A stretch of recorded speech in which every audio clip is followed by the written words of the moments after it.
તમારા જીવનમાં કોઈ પણ પ્રકારની ક્રાઇસિસ આવે તો તમારી પાસે ઇમરજન્સી નંબર્સનું લિસ્ટ છે? આજે હું તમારી સાથે એવું એક લિસ્ટ શેર કરવાની છું કે જેને પ્રિન્ટ આઉટ કાઢીને તમારે તમારા ઘરમાં ચોંટાડીને રાખવું જોઈએ દિવાલની ઉપર, જ્યાં મોબાઈલ ફોન હોય, જ્યાં લેન્ડલાઇન ફોન હોય, અથવા તો તમારા મોબાઈલમાં નોટપેડની અંદર રાખો. ઓર તમે મેક શ્યોર કરી શકો છો કે તમારા મોબાઈલ ફોનના સ્ક્રીન ઉપર એટલીસ્ટ 3 ઇમરજન્સી નંબર તો તમે સ્ક્રીન સેવર તરીકે રાખેલા હોય. પોતાના માટે, વડીલો માટે, બાળકો માટે, કોઈના માટે પણ.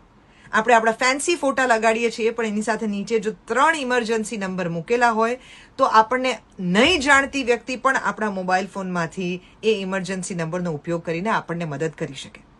હાથ વગા આપણી પાસે કયા કયા ઇમરજન્સી નંબર હોવા જોઈએ કે જે ક્રાઇસિસમાં આપણને યાદ નથી આવતા.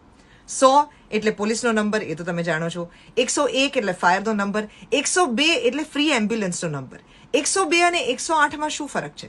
ફ્રી એમ્બ્યુલન્સ એટલે 102 અને ઇમરજન્સી એમ્બ્યુલન્સ એટલે 108. આ બંનેને કન્ફ્યુઝ કરવાની જરૂર નથી. તમારે માત્ર એમ્બ્યુલન્સની જરૂર છે, પણ એના માટે એકદમ અર્જન્સી નથી તો 108ને ડિસ્ટર્બ ના કરશો. એની પાસે વધુ પ્રાયોરિટીમાં ઘણા બધા કામ હોય છે. આ સિવાયના ઘણા બધા એવા નંબર્સ છે કે જે આપણી પાસે નથી હોતા હાથ વગા. જેમ કે કોઈ પણ સિનિયર સિટીઝનને ક્રાઇસિસમાં મદદની જરૂર હોય તો 1091 1091 એ નંબર છે કે જેને તમે ડાયલ કરી અને આપણા દેશની અંદર મદદ લઈ શકો છો. 1091 અને 1291 આ બે ઓપ્શન સિનિયર સિટીઝન માટે છે. કોઈ બાળકો ડિફિકલ્ટ સિચ્યુએશનમાં હોય તો બાળકોને આ નંબર ગોખાવીને રાખો. 1098 1098 દરેક બાળકને મોઢે હોવો જોઈએ. તમારા બાળકને આ નંબર મોઢે હોવો જોઈએ કે ક્યાંય પણ ક્રાઇસિસમાં ફસાય તો આ નંબર ડાયલ કરવાથી એમને ઇમિડિયેટલી મદદ મળી શકશે.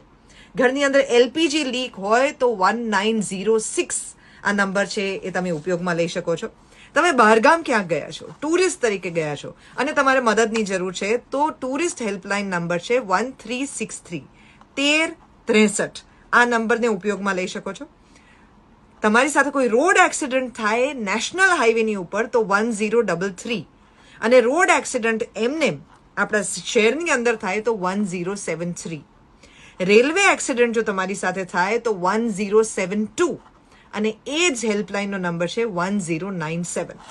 માની લો કે આમાંના કોઈ જ નંબર્સ તમને યાદ નથી રહેતા, કોઈ ઇમરજન્સી નંબર તમને યાદ નથી, તો આપણો એક નેશનલ ઇમરજન્સી નંબર છે કે જે કોઈ પણ પ્રકારની ક્રાઇસિસ, ફાયરની જરૂર હોય, એમ્બ્યુલન્સની જરૂર હોય, પોલીસની જરૂર હોય, કોઈ પણ ઇમરજન્સીની અંદર કામ લાગી શકે એમ છે. એ નંબર છે 112 112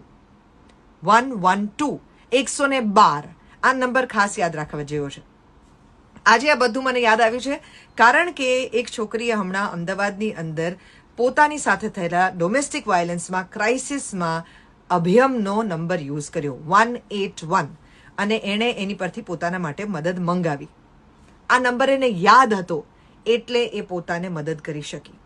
તમારા ઘરમાં પણ દરેકે દરેક વ્યક્તિને જો આ નંબર યાદ હશે તો તમે તમારા ઘરના લોકોને, તમારી પોતાની જાતને ક્રાઇસિસમાં મોટી મદદ કરી શકશો. Save this.